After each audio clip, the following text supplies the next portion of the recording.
ఆదాయానికి మించి ఆస్తుల కేసులో నీటిపారుదల శాఖ ఎగ్జిక్యూటివ్ ఇంజనీర్ నూనె శ్రీధర్ను ఏసీబీ అధికారులు రెండో రోజు విచారిస్తున్నారు. మొదటి రోజు విచారణలో శ్రీధర్ నుండి కీలక విషయాలు రాబట్టారు.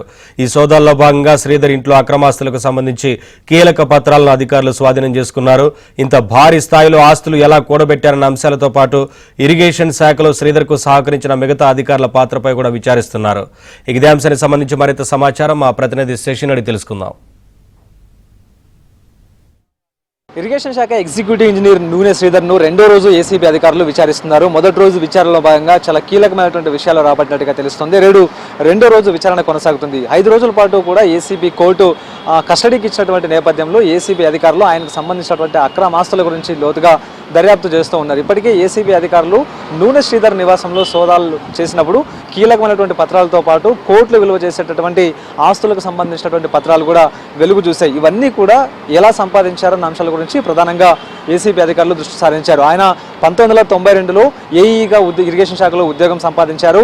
అనంతరం 22 ఏళ్ల కాలంలో ఆయన కూడబెట్టినటువంటి ఆస్తుల విలువ కోట్లలో ఉంటుంది. ఇదంతా కూడా ఎలా సాధ్యమైందన్న అంశంలో భాగంగానే ఏసీబీ అధికారులు దృష్టి సారించి అందుకు అనుగుణంగానే నూనె శ్రీధర్ను విచారిస్తున్నట్టుగా కూడా తెలుస్తుంది. ప్రధానంగా కాళేశ్వరం ప్రాజెక్టులో ఆయన కీలకంగా పనిచేశారు.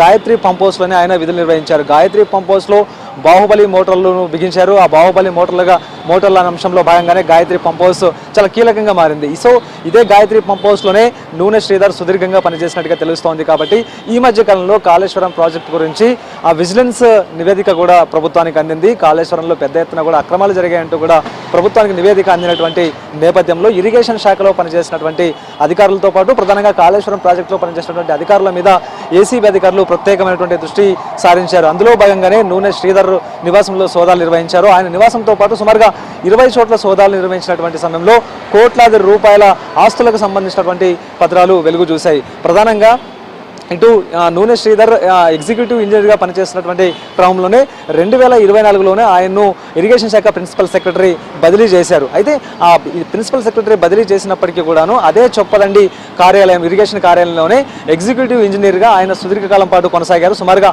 సంవత్సరాల కాలం పాటు కూడా ఆయన బదిలీ చేసినప్పటికీ కూడాను అక్కడే ఆయన విధులు నిర్వహించారు. అసలు బదిలీ అయినప్పటికీ కూడా ట్రాన్స్ఫర్ కాకుండా అక్కడే ఎందుకు విధులు నిర్వహించారన్న అంశాల గురించి ఇప్పుడు ఏసీబీ అధికారులు ఫోకస్ చేసినట్టుగా తెలుస్తోంది. సో మొదటి రోజు విచారణలో భాగంగా కీలకమైన అంశాలను ఇప్పటికే ఏసీబీ అధికారులు తెలుసుకున్నట్టుగా తెలుస్తుంది. ఇందులో భాగంగా ఈరోజు రెండో రోజు విచారణ కూడా కొనసాగుతుంది.